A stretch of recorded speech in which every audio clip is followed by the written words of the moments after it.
October 30 చరిత్రలో ఈరోజు useful for competitive exams 1735 America రెండవ అధ్యక్షుడు జాన్ ఆడమ్స్ జన్మించారు.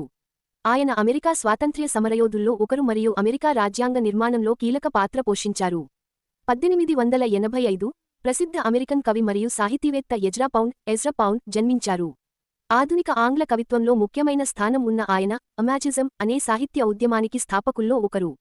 1938 అమెరికాలో రేడియోలో ప్రసారమైన వార్ ఆఫ్ ద వరల్డ్స్ అనే నాటకం ప్రజల్లో భయాందోళన కలిగించింది.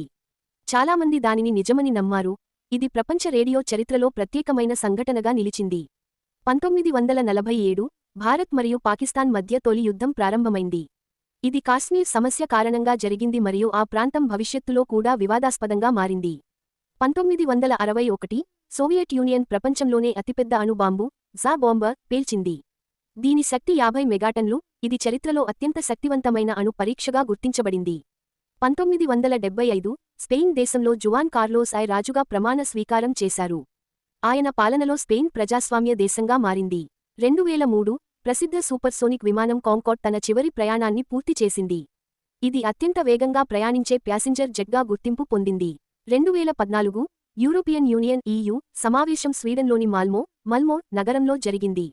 యూరోపియన్ దేశాల మధ్య వాణిజ్య మరియు పర్యావరణ అంశాలపై చర్చలు జరిగాయి. 2020 నాసా యొక్క ఒసైరస్ రెక్స్ అంతరిక్ష నౌక బెన్ను అనే గ్రహశకలం నుంచి నమూనాలు సేకరించింది. ఇది భవిష్యత్ అంతరిక్ష పరిశోధనలో మైలురాయిగా నిలిచింది. 2021 COP26 క్లైమేట్ కాన్ఫరెన్స్ యునైటెడ్ కింగ్డమ్లోని గ్లాస్గో నగరంలో ప్రారంభమైంది. ప్రపంచ దేశాలు వాతావరణ మార్పులను తగ్గించే చర్యలపై ఒప్పందాలు కుదుర్చుకున్నాయి. ఇవిలాంటి రోజువారీ చరిత్ర మరియు జీకే సమాచారం ప్రతిరోజూ తెలుసుకోవాలంటే RJ Net యూట్యూబ్ ఛానల్ను వెంటనే సబ్స్క్రైబ్ చేయండి. లైక్ అండ్ సబ్స్క్రైబ్ చేసి మీ ఫ్రెండ్స్కి కూడా పంపండి.